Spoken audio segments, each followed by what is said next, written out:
¿Qué tal a todos? Seguimos adelante con nuestra serie sobre los Salmos, un análisis basado en los estudios del Instituto Descubre la Biblia. Y bueno, hoy nos vamos a meter de lleno en el Salmo 29. Y les digo, este es un salmo apasionante, porque es básicamente una declaración de victoria final sobre todos los poderes de las tinieblas. O sea, es una profecía, un anuncio del triunfo definitivo que ya está asegurado. Para poder entender bien este salmo, tenemos que viajar en el tiempo a un momento que nos cuenta 1 Crónicas 15. A ver, imagínense la escena. El rey David, con todos los líderes de Israel, está trayendo el arca del pacto a Jerusalén. Esto no era un desfile cualquiera, pues. Era una procesión llena de música, de gozo, una fiesta total. El símbolo mismo de la presencia de Dios estaba por fin llegando a la capital. Y es justo aquí donde la cosa se pone bien interesante. La Biblia nos da un detalle que a simple vista podríamos pasar por alto. La ropa que llevaba David. Dice que iba vestido de lino fino y que llevaba un efod de lino. Pues resulta que el efod no era una prenda de rey, para nada. Era una prenda sacerdotal, y no cualquiera, sino una que usaba el sumo sacerdote. Entonces, claro, la pregunta salta a la vista, ¿no? A ver, David era de la tribu de Judá, de ahí venían los reyes. Pero los sacerdotes, por ley, tenían que ser de la tribu de Leví. Entonces, ¿qué estaba haciendo David vestido de esa manera? ¿Acaso estaba rompiendo la ley de Dios? Pues no, lo que pasa es que aquí estaba sucediendo algo mucho más profundo. David estaba operando bajo una autoridad distinta, una que de hecho anunciaba algo muchísimo más grande. Y esto nos lleva a nuestro primer punto de análisis. No era solo la ropa, ¿saben? Era toda la actitud de David. Él estaba danzando con todas sus fuerzas, en una especie de baile ritual que demostraba una adoración sin reservas. En ese momento, él no solo estaba actuando como rey, sino también como sacerdote. Y si todavía nos queda alguna duda, miren este dato que es clave. En el libro de 2 Samuel se nos dice que los hijos de David eran príncipes, pero si uno va al texto original en hebreo, la palabra que se usa es kohanim, que no significa otra cosa que sacerdotes. Los hijos de un rey de Judá eran sacerdotes. Esto nos confirma que David y su familia pertenecían a un orden sacerdotal diferente al de Leví. Aquí se destapa un misterio fascinante. Bueno, entonces, ¿a qué sacerdocio pertenecía David? Para resolver este enigma, tenemos que ir mucho más atrás en la historia bíblica, a un orden sacerdotal que estaba casi en el olvido, uno mucho más antiguo y, de hecho, de un rango superior al de la tribu de Leví. Lo que pasa es que David estaba actuando bajo la autoridad del sacerdocio de Melquisedec. Melquisedec, que significa rey de justicia, fue ese rey y sacerdote al que el mismísimo Abraham le dio los diezmos. Este sacerdocio une las dos funciones, rey y sacerdote en una sola persona. David entonces era una figura profética, un anticipo, un tráiler de lo que sería el Mesías, el hijo de David, quien es nuestro sumo sacerdote eterno, precisamente según el orden de Melquisedec.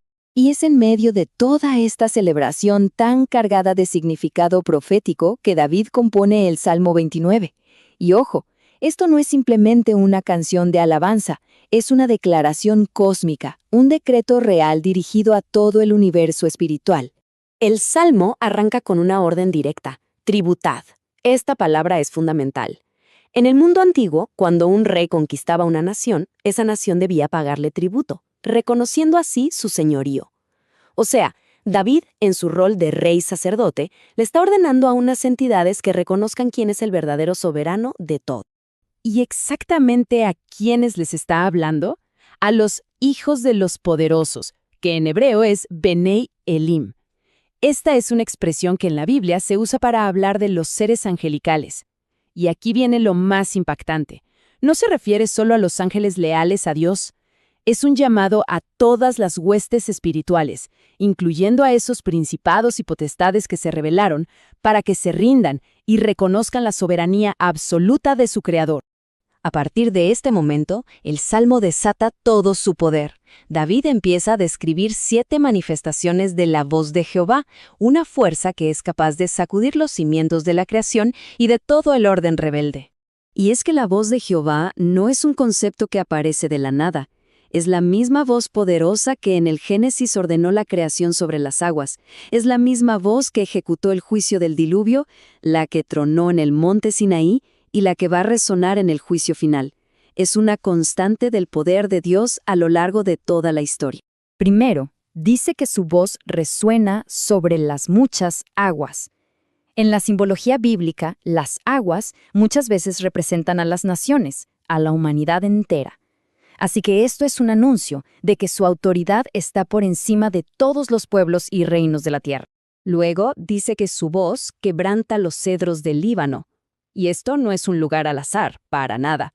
La región del Líbano, donde se encuentra el monte Hermón, es el lugar que, según textos antiguos como el libro de Enoc, fue el epicentro donde los ángeles caídos iniciaron su rebelión.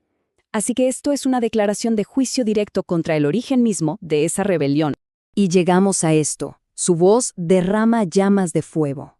A ver, el primer gran juicio sobre la maldad fue con agua, en el diluvio. Pero Dios, en su inmensa gracia y paciencia, prometió no volver a destruir la tierra de esa manera. Sin embargo, la rebelión ha continuado. Por eso, las Escrituras advierten que el juicio final está reservado para el fuego. La paciencia de Dios es enorme, pero su justicia es perfecta, y al final va a prevalecer. Y David se lo recuerda a estas potestades rebeldes: Jehová preside en el diluvio. O sea, es como decirles, Él ya juzgó la corrupción de ustedes una vez, y que no se les olvide que sigue sentado en su trono como Rey eterno. Su soberanía no ha cambiado ni un poquito. El juicio del pasado es la garantía del juicio que viene.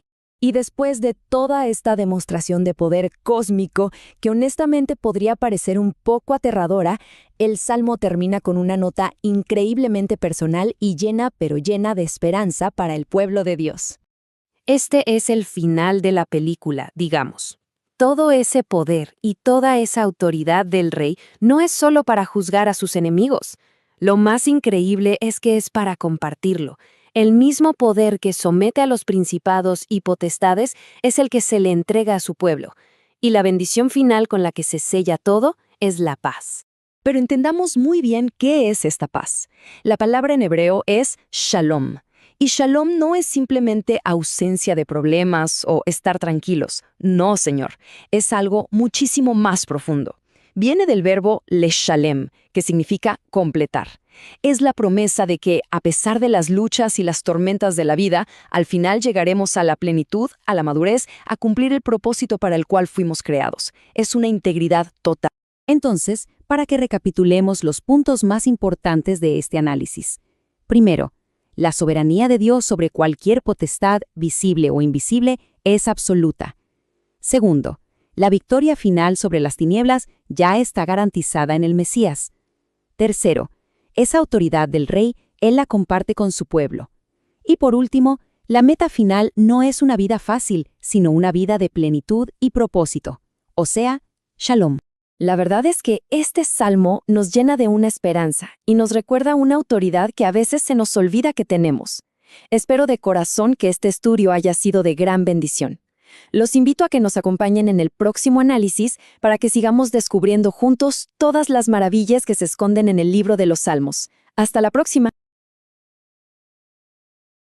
Hola a todos y bienvenidas a una nueva charla. Seguimos pues con nuestra serie sobre el libro de los Salmos.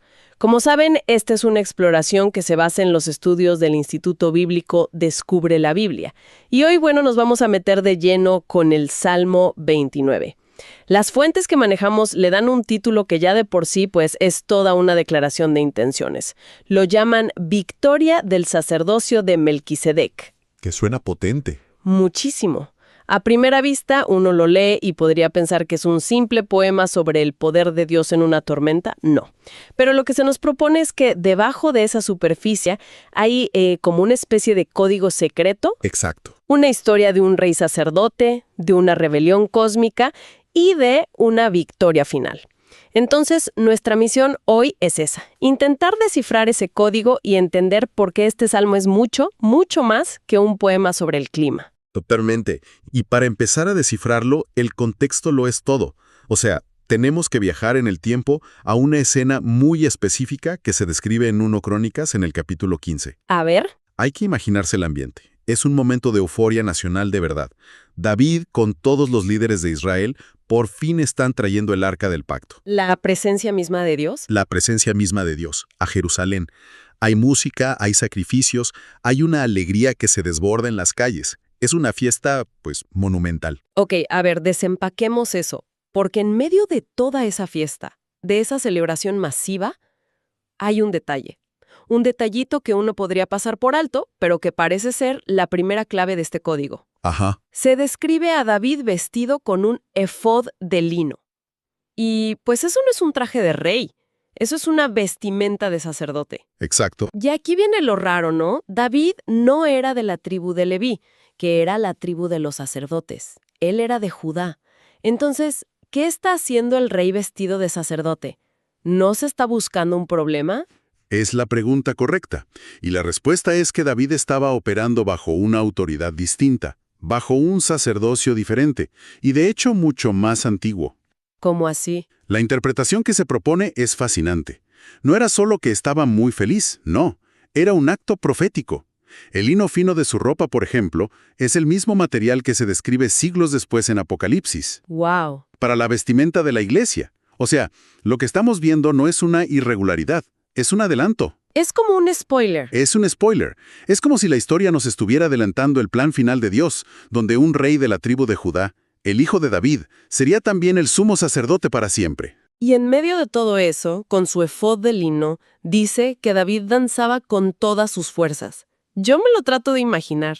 Es difícil. Hoy en día un presidente o un rey danzando así en público, pues parecería indigno hasta ridículo, que fue justo lo que pensó su esposa Mical, ¿no? Exacto. ¿Qué tenía esa lanza de especial para que fuera un acto sagrado y no pues un espectáculo? Es que no era una danza de fiesta cualquiera, para nada. La investigación sugiere que se trataba de una danza ritual. Ritual. Sí. En muchas culturas antiguas existían danzas sacerdotales muy estructuradas que buscaban, por ejemplo, imitar el movimiento de los planetas, de las estrellas. ¡Qué interesante! Era una forma de decir con todo el cuerpo, el universo te pertenece, y yo, como tu representante aquí en la Tierra, me muevo en armonía con tu creación. Era una entrega total, un acto de adoración con cada fibra de su ser. Es increíble cómo algo tan sagrado pues se ha distorsionado con el tiempo, ¿no? Un lenguaje corporal que era para la adoración, para conectar con lo divino. Y esto nos lleva a una reflexión que proponen las fuentes que es bastante fuerte. A ver, Dice que la próxima vez que alguien use su cuerpo para bailar, valdría la pena preguntarse si lo está entregando como un sacrificio vivo en adoración a Dios o si lo está usando para despertar otro tipo de pasiones. es un punto muy directo, y el contraste con la reacción de Mical es brutal. Ella lo ve y lo menosprecia en su corazón. Y la escritura es muy clara con las consecuencias. Sí. Por esa actitud de amargura, de cinismo, Mical quedó estéril por el resto de su vida. Y es una imagen potentísima de lo que produce la amargura. Te seca por dentro. Te seca por dentro, te aísla de la alegría de otros y, digamos, en un sentido espiritual, te impide dar fruto. No puedes generar vida cuando tu corazón está lleno de desprecio. Es una imagen brutal, la verdad.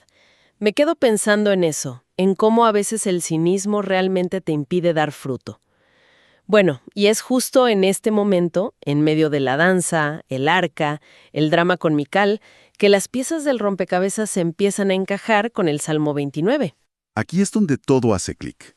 Inmediatamente después de esta escena, en 1 Crónicas 16, versículos 28 y 29, David da una orden que parece un cántico. ¿Qué dice? Dice, «Tributad a Jehová, oh familias de los pueblos, dad a Jehová gloria y poder, dad a Jehová la honra debida a su nombre». Suena familiar, ¿verdad? Pero es que es prácticamente la misma letra. El Salmo 29 arranca diciendo, «Tributad a Jehová, oh hijos de los poderosos, dad a Jehová la gloria y el poder, dad a Jehová la gloria debida a su nombre». Ahí está. Es increíble pensar que David compuso esta obra maestra justo en medio de esa celebración. Y esa idea que mencionas, la de inaugurar el sacerdocio de Melquisedec, me deja pensando, Claro. porque la mayoría conocemos el sacerdocio de Aarón, de la tribu de Leví. ¿De dónde sale este otro linaje y por qué es tan crucial para entender a David y, pues, al Mesías? Para entenderlo, hay que ir a otro dato que a menudo se pierde en las traducciones. En 2 Samuel 8:18, cuando se listan los oficiales de David, se dice que sus hijos eran príncipes. Sí, lo he leído. Pero la palabra original en hebreo no es sarim, que es príncipes, es kohanim. Y kohanim significa, sin lugar a dudas, sacerdotes. O sea que los hijos de David eran sacerdotes. Los hijos del rey David eran sacerdotes. Entiendo el punto sobre la traducción de Kohanim, pero ¿eso no generaría un conflicto teológico enorme? O sea, el sistema de Leví estaba ordenado por Dios de forma muy estricta en la ley de Moisés. Cierto. ¿Cómo podía David operar con este sacerdocio paralelo sin que se viera como una usurpación? Porque no era un sacerdocio paralelo. Era un sacerdocio superior y anterior, el de Melquisedec. Melquisedec. Melquisedec, que su nombre significa rey de justicia. Era rey de Salem, o sea, la antigua Jerusalén, y sacerdote del Dios Altísimo. Él es quien bendice a Abraham y Abraham le da los diezmos a él. Antes de Leví. Mucho antes. Y aquí la fuente propone una idea que es radical. No es que Melquisedec fuera un tipo o un símbolo de Yeshua. La tesis es que era una teofanía. ¿Una? Teofanía. Una aparición literal de Yeshua antes de su encarnación. Pensemos en las pistas que da el libro de Hebreos. Aparece sin genealogía, sin padre ni madre, sin principio de días ni fin de vida. Ofrece pan y vino. El pan y el vino, claro. Los paralelos son tan exactos que sugieren no una semejanza, sino una identidad. David, al actuar como sacerdote rey, estaba reclamando ese antiguo linaje para Jerusalén y para su descendencia. Con ese contexto, el Salmo adquiere otra dimensión por completo. A ver, entremos de lleno. El primer verso dice, «Tributad a Jehová, oh hijos de los poderosos». ¿A quién le está hablando David aquí? Buena pregunta. No dice familias de los pueblos como en Crónicas. Dice hijos de los poderosos. Y la expresión en hebreo es Bene Elim. Esa es una designación muy específica. Son las mismas palabras que usa el libro de Job para describir a los seres angelicales. ¿Los ángeles? Sí, los que se presentaban delante de Dios. Entonces David está elevando la mira. No le habla solo a las naciones. Está emitiendo una orden cósmica. Es un llamado a todas las huestes espirituales. ¡Wow! Incluyendo, y esto es la clave, a aquellas que se rebelaron, para que se postren y reconozcan que el Dios de Israel es el único soberano del universo. O sea que desde el primer verso, esto es una declaración de guerra ya ganada. Exacto. Es decirle a cualquier principado, a cualquier potestad en los lugares celestiales, el juego se acabó. Rindan sus armas. Reconozcan al verdadero rey. Exactamente. Y la conexión geográfica que se propone es impresionante. Se menciona que según tradiciones antiguas, como la del libro de Enoc, el monte Hermón fue el portal por donde los ángeles rebeldes descendieron a la tierra. El epicentro de la rebelión. Simbólicamente, el cuartel general de la rebelión, para corromper a la humanidad. El lugar que, según estas tradiciones, era el epicentro de la rebelión angelical. Ajá. Para declarar su victoria total. Porque es justo en esa región, en Cesarea de Filipo, al pie del monte Hermón, donde él dice, «Toda potestad me es dada en el cielo y en la tierra». No es una ubicación al azar. Para nada. Es una declaración de victoria en el propio territorio enemigo. Es un acto de juicio y de reconquista. Y con eso en mente, escuchemos el resto del Salmo, que insiste 7 veces en la frase «voz de Jehová». Es la voz del rey reclamando lo suyo. 7 veces. La primera imagen es voz de Jehová sobre las aguas. Eso suena mucho a Génesis, ¿no? Al inicio de todo. Sí, al Espíritu de Dios moviéndose sobre las aguas para poner orden en el caos. Correcto. Pero también resuena con Apocalipsis, donde se dice que la voz del Mesías glorificado es como estruendo de muchas aguas.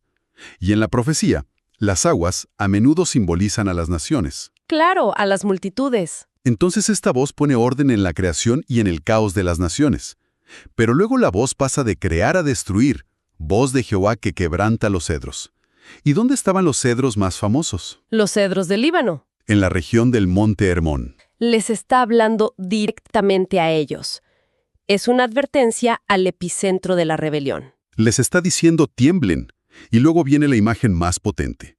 Voz de Jehová que derrama llamas de fuego. ¿Por qué fuego? Pues recordemos el primer juicio sobre la corrupción de aquellos tiempos, en los días de Noé. Fue un juicio con agua, el diluvio.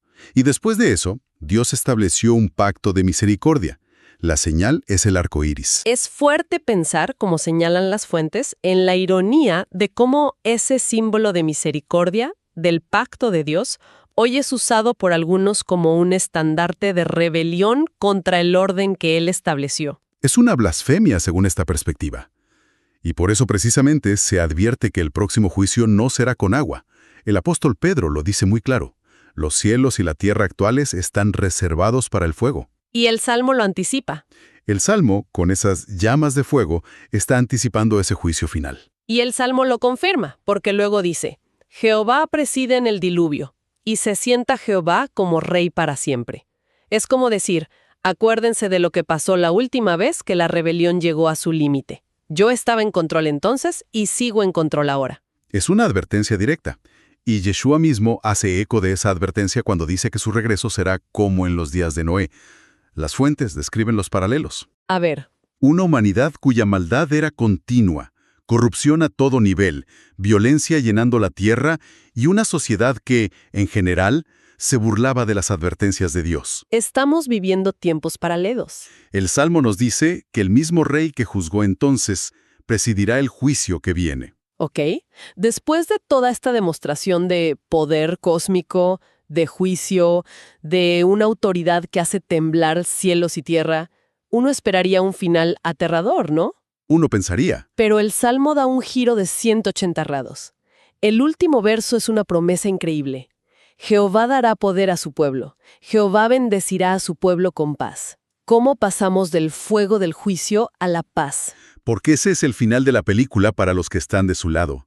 El poder, la potestad que Yeshua declaró haber recibido al pie del Monte Hermón, no se la queda para él, la comparte con su pueblo. La comparte. Es la misma autoridad que les dio a sus discípulos para sanar, para echar fuera espíritus inmundos. Es un llamado a su pueblo a no vivir con miedo de esos poderosos del principio, porque se nos ha dado autoridad sobre ellos. Es la gracia de Dios en acción. Totalmente. Compartiendo su propia victoria. ¿Y la paz? Entiendo que no es solo la ausencia de problemas, ¿cierto? La palabra hebrea tiene un significado mucho más profundo. Muchísimo más. La palabra es shalom, y la raíz de shalom es el verbo leshalem, que significa completar o pagar por completo. ¿Completar? Entonces, cuando Dios promete bendecir a su pueblo con shalom, no está prometiendo una vida sin dificultades. Está prometiendo completarnos, llevarnos a la plenitud, pagar cualquier deuda que nos impida alcanzar nuestro propósito. ¡Wow! Es una paz que te hace sentir íntegro, completo, sin importar el caos que haya afuera. Es la paz que sobrepasa todo entendimiento. Recapitulemos entonces. El Salmo 29, que parece un poema sobre una tormenta, en realidad es una declaración de guerra cósmica y una proclamación de la victoria final de Dios sobre toda fuerza rebelde. Exacto. Tanto en el cielo como en la tierra. Nace en un momento histórico muy específico, David trayendo el arca a Jerusalén y actuando proféticamente como un rey sacerdote. Anticipando el sacerdocio eterno de Melquisedec, que se cumple pues perfectamente en Yeshua. La voz de Jehová, que retumba a lo largo del Salmo, es esa fuerza de juicio que pone cada cosa en su lugar, desde el caos de la creación hasta la rebelión de los ángeles. Cierto. Pero la promesa final para su pueblo no es de temor, sino de compartir su poder y ser llevados a una plenitud total, a un estado de shalom. Lo que nos deja, pues con una reflexión final para quedarnos pensando. Si este salmo es un mandato incluso para las fuerzas espirituales rebeldes de que reconozcan a su Creador, ¿qué significa para quienes nos identificamos como su pueblo vivir realmente en esa autoridad? ¿Cómo cambia nuestro día a día saber que el poder que sacude el universo y la paz que completa el alma nos han sido dados como herencia? Una pregunta poderosa para quedarnos pensando. Los invitamos a seguir explorando los salmos con nosotros en nuestra próxima entrega. Y para un análisis mucho más profundo, verso por verso, de este y otros salmos, pueden visitar el Instituto Bíblico Descubre la Biblia en www.descubrelabiblia.online.